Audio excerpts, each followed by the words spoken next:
Friends, welcome to विज्ञान तक। Friends, हम लोग NCERT 12th का बायोलॉजी पढ़ रहे हैं और यह अध्याय 1 है। अध्याय का नाम है जीवों में जनन। फ्रेंड्स, यह एक मैंने नया सीरीज शुरू किया है जो 12th की बायोलॉजी का है। वो हिंदी में कंप्लीट कोर्स में आपको कराऊंगा। जो अध्याय 1 से लेकर पूरा कोर्स तक मैं इसको कंप्लीट कराऊंगा। आप कहिएगा तो इसका क्वेश्चन आंसर भी करा दूंगा। प्लस अगर आप नोट भी चाहते हैं तो नोट्स भी आपको मिल जाएगा। आपको बस कमेंट्स कर देना है कि मुझे नोट्स चाहिए, मैं उसका लिंक दे दूंगा या फिर आपको एक ग्रुप का मैं मेंबर बना दूंगा, वहां से आप इसको डाउनलोड कर सकते हैं। तो चलिए अब हम इस चैप्टर को शुरू करते हैं। चैप्टर का नाम है जीवों में जनन। जीव मतलब तो आप जानते ही हैं, और जनन मतलब ऐसी प्रक्रिया जिसके द्वारा वे अपनी संख्या में वृद्धि करते हैं। और जनन दो तरह का होता है, एक अलैंगिक जनन होता है और एक लैंगिक जनन होता है। इन्हीं दो जनन के तरीकों को इस चैप्टर में हम लोग पढ़ेंगे। यहां से शुरू करते हैं। प्रत्येक जीव केवल कुछ ही निश्चित समय तक जीवित रह सकता है। ये तो हम सभी जानते हैं कि जो भी जीव है वे सभी जीवित कुछ ही समय तक रहेंगे, उसके बाद उनको मरना ही है। जीव के जन्म से उनकी प्रकृति की मृत्यु तक का काल उस जीव का जीवन अवधि को निरूपित करता है या जीवन अवधि कहलाता है। यानी कोई जीव जिस दिन जन्म लिया उस दिन से लेकर उसके मृत्यु तक का जो काल होता है, जो समय होता है यहाँ तक के बीच का, उसे हम कहते हैं जीवन अवधि। जीवन अवधि जैसे मान लीजिए कि कोई जीव है जिसका जन्म सन 2005 ईस्वी में हुआ और वह जीव 2010 ईस्वी में मर गया। तो इस तरह से वह 5 साल तक जीवित रहा। तो उस जीव का जो जीवन अवधि होगा या जीवन काल होगा वो 5 वर्ष होगा। ठीक है, उम्मीद है आप इसको समझ गए होंगे। अब जितने सारे जीव हैं वे सभी मरणशील होते हैं। क्या यह बिल्कुल 100% प्रूफ है? तो ये हम 100% नहीं कह सकते, क्योंकि एक कोशिक जीवों को छोड़कर कोई भी जीव अमर नहीं है। हम क्यों कहते हैं कि एक कोशिक जीव की प्रतिकृति मृत्यु नहीं होती है, प्राकृतिक मृत्यु नहीं होती है? क्योंकि देख लीजिए, अगर एक कोशिक जीव, हम अमीबा के एग्जाम्पल लें, मान लीजिए अमीबा है, तो इसमें अमीबा में क्या होता है? इनमें अलैंगिक जनन होता है। और ये क्या होता है, इनमें द्विखंडन हो जाता है, यानी ये इनका केंद्रक जो 2 भागों में संलयित हो जाता है और पहले बीच में कहीं एक जगह पतला भाग होता है, बाद में ये 2 जीव पुनः बन जाते हैं। तो यहाँ पे देखिए क्या हुआ, ये एक जीव था, इसमें कुछ परिवर्तन हुआ और बाद में बीच में से टूट जाता है, विखंडन हो गया, ये टूट गया तो ये 2 जीव बन गया। अब ये भी एक जीव हो गया और एक ये भी जीव हो गया, यानी जो पहले वाला जीव था वो नहीं मरा। यानी जितने भी जीव हैं जो एक कोशिकीय होते हैं उनकी मृत्यु नहीं होती है, या ये कह सकते हैं कि प्राकृतिक मृत्यु नहीं होती है। इनके अलावा चाहे पादप हों या जंतु हों और बाकी जितने सारे भी जीव हैं उन सभी की मृत्यु हो जाती है। देखिए यहाँ पे कुछ जंतुओं का फिगर दिया गया है जिनके बारे में आपने जो भी अवलोकन किया है, जो आपके पास सूचना है, उस आधार पे आपको ढूंढ करके भी ये बताना है कि इनका जीवन काल कितना होता है। तो अगर यहाँ पे सबसे पहले हाथी है, अगर हम हाथी की बात करें तो इनका जीवन काल लगभग 65 वर्ष का होता है। कितने का होता है? 65 वर्ष का होता है। वहीं पे अगर हम गुलाब की बात करें तो इसका जीवन काल लगभग 10 वर्ष का होता है। अब हम नीचे चलते हैं और देखते हैं, यहीं पे है अब आपका डॉग यानी कुत्ता। तो कुत्ता का जो जीवन काल होता है वो लगभग 20 वर्ष से 30 वर्ष के बीच में, 20 वर्ष से 30 वर्ष के बीच में होता है। अब तितली का यहाँ पे आपको दिया ही हुआ है कि तितली का जीवन काल 1 हफ्ते से 2 हफ्ते का होता है। कौवा का 15 वर्ष का होता है। चलिए अब हम देखते हैं कि केला का कितना होता है। तो केला का जीवन काल लगभग 25 वर्ष का होता है। वहीं पे अगर हम गाय की बात करें तो गाय का भी जीवन काल 25 से 30 वर्ष का होता है। तोता का जीवन काल 140 वर्ष का होता है। मगरमच्छ की बात करें तो 160 वर्ष का होता है। और यहीं पे अगर हम घोड़ा की बात करें तो घोड़ा का जीवन 50 से 60 वर्ष का होता है। 50 से 60 वर्ष आपको अलग अलग जगह पर अलग अलग देखने को मिल सकता है, 2-4 वर्ष आगे पीछे होता है, क्योंकि आप भी जानते हैं किसी का जीवन काल निश्चित नहीं होता है, वो लगभग में होता है। तो यही लगभग 50 से 60 वर्ष होता है। अगर हम फल मक्खी की बात करें तो यहीं पे जो घरेलू मक्खी होती है उसका जीवन काल 20 से 30 सप्ताह का होता है। वहीं पे अगर हम जो घरेलू मक्खी होती है उसका जीवन काल 70 से अधिक लगभग 76 वर्ष का होता है। यहीं पे जो कुछ मक्खी होती है जिसका 20 से 30 दिन भी होता है। यानी मधुमक्खियों का जीवन काल उनके टाइप पे बहुत ज्यादा निर्भर करता है, जो अलग अलग समय काल पे निर्भर करता है। यहाँ पे अगर हम धान की बात करें या फिर गेहूं की बात करें, जो फसली हो जितने भी फसल हैं लगभग वो सभी मतलब फसली जो पादप हैं उनका जीवन काल 4 से लेकर के 6 माह का होता है। आप लोग भी जानते होंगे 4 से लेकर 6 माह का होता है। यहीं पे जो कछुआ का जीवन काल है वो 100 से 150 वर्ष, जबकि बरगद का जो है वो लगभग 200 वर्ष का होता है। कहीं कहीं पे तो आप देखिएगा कि बरगद का 500 वर्ष का भी होता है। ठीक है, इसी तरह से अगर एक और जीव होता है, जीव क्या हम पादप है, उसका नाम है सिकोया। एक सिकोया पादप होता है जिसका जीवन काल लगभग 3000 से 4000 वर्ष का होता है। तो आप यहाँ पे देख सकते हैं कि जंतुओं के जीवन काल में काफी विभिन्नता पाई जाती है। कुछ जीव कुछ दिन से लेकर, जबकि कुछ जीव होते हैं जो कई हजार साल तक जीवित रहते हैं, उसके बाद वे मरते हैं। ठीक है, तभी तक हम लोगों ने इतना जाना कि जितने भी सजीव हैं वो मरणशील हैं, एक कोशिक जीवों को छोड़कर। जो एक कोशिक जीव होते हैं वो मरते नहीं हैं, प्राकृतिक मौत उनकी नहीं होती है। और जितने सारे भी जीव हैं उनका जीवन काल अलग अलग होता है, इसलिए उनको अपने जीवन काल में ही प्रजनन करने की यानी जनन करने की जरूरत पड़ती है, ताकि वे अपनी प्रतिकृति बना सकें, यानी अपने जैसा जीव उत्पन्न कर सकें। और इसके लिए जीव क्या करते हैं, जनन करते हैं। तो चलिए देखते हैं हम लोग जीवों में जनन। जीवों में जनन को यहाँ एक जीव विज्ञानीय प्रक्रम के रूप में परिभाषित किया गया है, जिसमें एक जीव अपने समान एक छोटे से जीव, जिसे हम संतति या संतान कहते हैं, एक छोटे से जीव को जन्म देता है।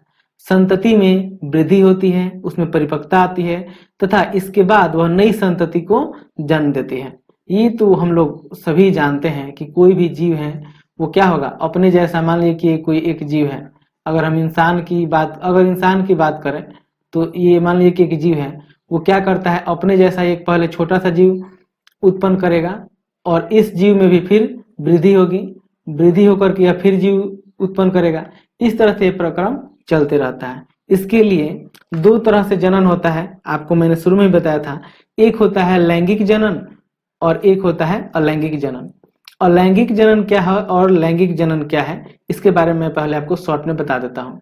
अलैंगिक जनन वह है जिसमें लैंगिक अंगों का इस्तेमाल नहीं होता है और अकेला कोई भी जीव अकेला ही संतान को उत्पन्न कर सकता है, उसमें लैंगिक अंगों की भागीदारी नहीं होती है। यानी यहाँ पे भी आप देख सकते हैं कि इसमें कोई भागीदारी नहीं होता। यहाँ पे इसने परिभाषा दिया है, जब संतति की उत्पत्ति एकल जनक द्वारा युग्मक निर्माण की भागीदारी के साथ अथवा उसकी अनुपस्थिति में हो तो वह जनक अलैंगिक जनन कहलाता है। यानी अकेले जीव से अगर उत्पन्न होगा तो उसे हम अलैंगिक जनन कहेंगे। लेकिन जब 2 जनक, और वो दोनों जनक कैसे होने चाहिए, विपरीत लिंग वाले जनन प्रक्रिया में भाग लेते हैं तथा नर और मादा युग्मक में युग्मन होता है तो यह लैंगिक जनन है। यानी जब 2 जीव, एक मान लीजिए जीव है, ये है मेल और दूसरी जीव है ये फीमेल, जब दोनों के मिलने से एक नई संतति बनती है, तो जब दोनों को मिलने से एक नई संतति बनेगी तो हम उसे कहते हैं कि यहाँ पे लैंगिक जनन हुआ है। और लैंगिक जनन में लैंगिक अंगों का इस्तेमाल होता है। जैसे यहाँ पे आप देख सकते हैं, ये अलैंगिक जनन का एग्जाम्पल है। चलिए और इसको डिटेल में हम लोग पढ़ते हैं। सबसे पहले इसमें हमें पढ़ना है अलैंगिक जनन। इस विधि में एकल जीव संतति उत्पन्न करने की क्षमता रखता है। इसके परिणाम स्वरूप जो संतति उत्पन्न होती है वह केवल एक दूसरे के समरूप ही नहीं बल्कि अपने जनक के एकदम समान होती है। समझे? तो इसमें अलैंगिक जनन में जो संतति उत्पन्न होती है वो बिल्कुल अपने जनक के, मतलब जहां से उनका उत्पन्न हुआ है, बिल्कुल उसी के जैसा ही होती है और उसी के जैसा व्यवहार भी करती है। इसलिए इनमें अनुवान यहाँ पूछ रहा है क्या यह संतति अनुवांशिक रूप से भी एक समान अथवा भिन्न हो सकती है। तो फ्रेंड्स, जो अनलैंगिक जनन होता है उसमें अनुवांशिकता पाने की क्षमता बहुत ही कम होती है, या ऐसे हम कहते हैं कि उनमें अनुवांशिक गुण नहीं होता है। आकारिक तथा अनुवांशिक रूप से एक समान जीवों के लिए क्लोन शब्द की रचना की गई है, यानी ऐसे जीव जो बिल्कुल अपने जैसे ही संतति उत्पन्न करें और उसमें अनुवांशिक गुण यानी अनुवांशिक विभिन्नता नहीं हो, उसके लिए हम क्लोन का इस्तेमाल करते हैं। जैसे यहाँ पे देखिए, यहाँ पे एक जीव है अमीबा भी है। इसमें क्या होता है कि देखिए विभाजन होता है, तो इसमें क्या होता है कि केंद्रक दो भागों में विभाजित होता है। पहले बीच से पतला होता है, फिर ये कट जाता है और ऐसे दो जीव बन जाते हैं। इसके ये सब आप पिछले कक्षाओं में डिटेल में पढ़े होंगे, मुझे ये आशा है। तो दो जीव बनते हैं, तो इसमें क्या हुआ कि दोनों बिल्कुल एक जैसे जीव बने और इनमें जो अनुवांशिक गुण है वही इसमें होगा और वही अनुवांशिक गुण इसके पेरेंट्स यानी जहां से उत्पन्न हुआ है इसमें भी वही अनुवांशिक गुण होगा। तो इसे हम कहेंगे क्लोन। क्लोन का मतलब क्या है? बिल्कुल एक जैसा, जो आकारीय भी रूप से भी सेम हो और अनुवांशिक रूप से भी सेम हो, उसे हम कहते हैं कि ये क्लोन है। चलिए, जीवों में विभिन्न वर्गों के मध्य पाए जाने वाले अलैंगिक जनन के विस्तृत रूप का अध्ययन करें। देखिए अब कैसे होता है। अब कुछ में होता है, जैसे यहाँ पे अगर हम एक कोशिक जीव में विभाजन की बात करें तो यहाँ पे आप देख सकते हैं ये ईस्ट है। ईस्ट में मुकुलन द्वारा अलैंगिक जनन होता है। मुकुलन में क्या होता है, देखिए ये ईस्ट है, पहले ऐसा होता है, उसमें एक छोटी सी ये संरचना बनती है, बाद में इसमें वृद्धि होता है और वृद्धि होता है और बीच वाला स्थान पे पतला हो जाता है। इस वाले हिस्से को कलिका कहते हैं, यहाँ पे ये कलिका लिखा हुआ है। बाद में कलिका यहाँ से टूटकर अलग हो जाती है और दो जीव स्वतंत्र रूप से बन जाते हैं। तो ये ईस्ट में मुकुलन हुआ। अमीबा में मैंने आपको द्विखंडन बताया ही, जिसमें क्या होता है केंद्रक दो भागों में विभाजित हो जाता है। ठीक है। प्रोटिस्टा एवं मोनेरा में जनन कोशिका दो में विभक्त होकर एक नए जीव को जन्म देती है।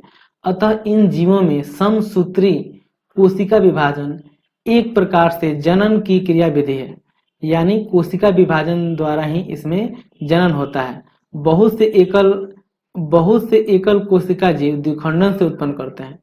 बहुत से जीव हैं जो द्विखंडन से जनन करते हैं, जिसमें एक कोशिका दो भागों में विभक्त हो जाती है और प्रत्येक भाग वयस्क जीव के रूप में तीव्रता से विकसित होता है, जैसे मैंने आपको अमीबा के केस में बताया। ऐसे ही आप यहाँ पे देख सकते हैं, यहाँ पे भी देखिए, यहाँ पे एक कलिका उत्पन्न हुई है, यही है कलिका बाद में विकसित होकर के एक अलग जीव बना लेता है। यहाँ पे एक कुनिडिया है जो ये अलग विकसित हो जाता है। और यहाँ पे आप देख सकते हैं ये 2 नंबर में ये जैमुअल स्पंज है। इसमें क्या होता है, ये विस्फोट होता है और इसमें अलग अलग जीव एक ही साथ अनेक सारे बीजाणु बनते हैं और वहां से जीव उत्पन्न होते हैं। यीस्ट आपको मैंने कलिका के बारे में बता ही दिया। ठीक है। हाँ, और यहाँ पे मैंने बताया ये बीजाणु जनन कहलाता है। क्या होता है कि इसमें विकसित होने के बाद एक ही साथ ये विस्फोट होता है। विस्फोट होने के बाद ये जितने सारे बीजाणु हैं सब बाहर आ जाते हैं और एक साथ कई जीव बनते हैं। इस प्रक्रिया को बीजाणु जनन कहते हैं। आप यहाँ से देख सकते हैं कि अनुकूल परिस्थितियों में पुनरागमन पर पुटीकृत अमीबा बहुखंडन द्वारा विभाजित होता है तथा अनेक सूक्ष्म अमीबा तथा बीजाणु अमीबा उत्पन्न होते हैं। पुटी की भीति के फट जाने से ये बीजाणु परिक्षेत्र के माध्यम से विमोचित हो जाते हैं। इनसे अनेक अमीबा विकसित होता है। इस अभिक्रिया को बीजाणु जनन कहते हैं। यानी बीजाणु जनन में क्या होता है, एक ही बार में अनेक सारे बीजाणु बनते हैं। ऐसे ही आपने अगर आलू में देखा होगा तो यहाँ पे आंखें होंगी, या जिसे हम अंकुरनशील आंख कहते हैं या फिर कलिका कहते हैं। यहाँ से ये क्या होता है, निकलता है और वो हम लोग उसको रोपते हैं खेत में, ये काट करके, तो अलग अलग जीव उत्पन्न हो जाते हैं। ऐसे ही अगर आप अदरक में देखें तो यहाँ पे ये ज्वाइंट है जिसे हम पर्व संधि कहते हैं, और यहाँ पे ये कलिका है, तो ये कलिकाएं विकसित हो जाती है। और ये देखिए ये अवस्थानिक मूल है जो बढ़ने लगते हैं, ये शोर हम कह सकते हैं, इसमें विकसित होता है और बाद में ये यहाँ से ऐसे टूट जाता है और एक से अधिक जीव बन जाते हैं। ऐसे ही यहाँ पे अगर हम बात करें, यहाँ पे अदरक की मैंने बात बता ही दी आपको। अवयव का बात करें, अवयव का बुलबिल यहाँ पे देखिए, इसमें से ये विकसित होता है यहाँ पे और एक नया जीव बनता है। जबकि ब्रायोफिल्म में देखिए, ये ब्रायोफिल्म है, एक पत्ता होता है ब्रायोफिल्म का, और इसमें से ही अनेक सारे ऐसे संरचनाएं विकसित होते हैं जो खुद ब्रायोफिल्म बाद में विकसित हो जाता है। यानी आप ब्रायोफिल्म का पौधे का पत्ता कहीं फेंक देंगे तो वो भी लग जाता है और एक नया जीव बन करके तैयार हो जाता है। यहाँ पे आप देख सकते हैं हायसिंथ की भूमिका, जल हायसिंथ की भूमिका, जिसे आप जलकुंभी के नाम से शायद जानते होंगे। भूस्तारिकाय है ये पानी में पाया जाता है और ये बहुत तेजी में विकसित होता है। चलिए अब कुछ डिटेल जान लेते हैं। फंजाई जगत के सदस्य तथा साधारण पादप जैसे शैवाल विशेष अलैंगिक जननीय संरचनाओं द्वारा जनन करते हैं। इन संरचनाओं में अत्यंत ही सामान्य संरचनाएं अलैंगिक चल बीजाणु, जिसे हम जू स्पोर्स कहते हैं, तथा सामान्यतः सूक्ष्मदर्शी चलनशील संरचनाएं होती हैं। अन्य समान अलैंगिक जनन को संरचनाएं कोनिडिया, कलिका और जैम्यूल होते हैं। मैंने उन सब के बारे में ऊपर आपको बताया। जंतुओं तथा अन्य साधारण जीवों में अलैंगिक शब्द का प्रयोग स्पष्ट रूप से तथा पादपों में इस शब्द का प्रयोग निरंतर किया जाता है। पादपों में कायिक प्रवर्धन की इकाई जैसे ऊपरी भूस्तरी, प्रकंद, शकरकंद, वल, भूस्तरी सभी नई संतति पैदा करने का समर्थ रखते हैं। ये संरचनाएं कायिक प्रवर्धक कहलाती हैं। कायिक प्रवर्धक कौन सी कहलाएंगी? तो ये है ऊपरी भूस्थारी, प्रकंद है, शकरकंद है, बल्ब है, भूस्तरी है। ये सभी नई संतति उत्पन्न करने में सहायता करती है, इसलिए इसे हम कायिक प्रवर्धक कहते हैं। यानी जितनी कम विकसित जीव हैं उनमें अलैंगिक जनन होता है, जबकि वहीं पादप में हम बात करें तो अलैंगिक जनन का मतलब होता है कायिक प्रवर्धन द्वारा। कायिक प्रवर्धन द्वारा उनमें अलैंगिक जनन होता है। कुछ जीवों में यदि शरीर के अनेक टुकड़े में विभक्त हो जाएं, कुछ जीवों में यदि शरीर अनेक टुकड़ों में विभक्त हो जाता है तो प्रत्येक भाग यानी प्रत्येक टुकड़ा वृद्धि करके नए जीवों में विकसित हो जाता है जो संतति उत्पत्ति में सक्षम होते हैं। उदाहरण हाइड्रा, यह भी अलैंगिक जनन की एक विधि है जिसे पुनरुद्भवन कहते हैं। जैसे एक मान लीजिए कि एक जीव है, यहाँ पे मैं बनाता हूँ, अच्छा तो नहीं बन पाएगा लेकिन फिर भी आप समझ लीजिए, ये कोई एक जीव है और इसमें क्या किया जाए, इसको यहाँ से काट दिया जाए, फिर यहाँ से काट दिया जाए, फिर यहाँ से काट दिया जाए, यहाँ से, तो ये 5 भागों में काट देंगे तो यहाँ पे 5 जीव बन जाएंगे। इस क्रिया को हम कहते हैं पुनरुद्भवन। यानी आप यहाँ पे कह सकते हैं कि यदि कुछ जीवों में यदि शरीर अनेक टुकड़ों में विभक्त हो जाता है तो प्रत्येक टुकड़ा वृद्धि करके नए जीव के रूप में विकसित हो जाता है जो संतति उत्पन्न करने में सक्षम होता है। यह पुनरुद्भवन कहलाता है और यह भी एक अलैंगिक जनन की विधि है। जलाशयों में महाविपत्ति या वाटर हायसिंथ या बंगाल के आतंक के नाम से आपने सुना होगा, जिसे मैंने बताया जलकुंभी कहते हैं कहीं कहीं जगह पे लोकल भाषा में जलकुंभी। यह क्या होता है, ये मान लीजिए कि जल है तो इस पे ये पूरा छाप लेता है, इसका ये पत्ता कुछ होता है और पूरा ये छाप लेता है जल के ऊपर, और यह जल के अंदर का जितना ऑक्सीजन होता है O2 उन सबको सोख लेता है। सूखने के कारण वहां पे जो जल में जीव होते हैं उनका रहना अत्यंत ही मुश्किल हो जाता है और वो मर ले जाते हैं। तो जहाँ पे जिस जल में ये हायसिंथ यानी जलकुंभी होता है वो क्या करता है, जल के पास का ऑक्सीजन सोख लेता है, जिससे वहां की मछलियां मर जाती है। इसके बारे में डिटेल में हम अध्याय 13 और 14 में पढ़ेंगे, ठीक है। तो अभी तक हम लोगों ने देखा कि जो आलू है, गन्ना है या केला है, इस सबों में क्या होता है, जनन होता है और कई तरह से होता है। कुछ में कायिक से होता है, कुछ में मुकुलन होता है, कुछ में विखंडन होता है, कुछ में कायिक प्रवर्धन होता है। इस तरह से ये सभी जनन करते हैं। तो हम अभी तक जो पढ़े उसके अनुसार कह सकते हैं कि जितने कम विकसित जीव हैं उसमें कौन सा जनन होता है? अलैंगिक जनन होता है। अलैंगिक जनन होता है। और जो सबसे कम है, एक कोशिक है या और भी कम विकसित जीव हैं, उसमें अलैंगिक जनन विखंडन, द्विखंडन और बीजाणु जनन तथा पुनरुद्भवन द्वारा होता है। जबकि अल्प विकसित पौधों में या कुछ पौधों में यही अलैंगिक जनन कायिक प्रवर्धन के रूप में होता है। यहाँ तक मैंने आपको अलैंगिक जनन के बारे में बताया। मैं आपको अगले वीडियो में लैंगिक जनन के बारे में डिटेल में बताऊंगा। यह वीडियो देखने के लिए आपका बहुत बहुत धन्यवाद। बाय।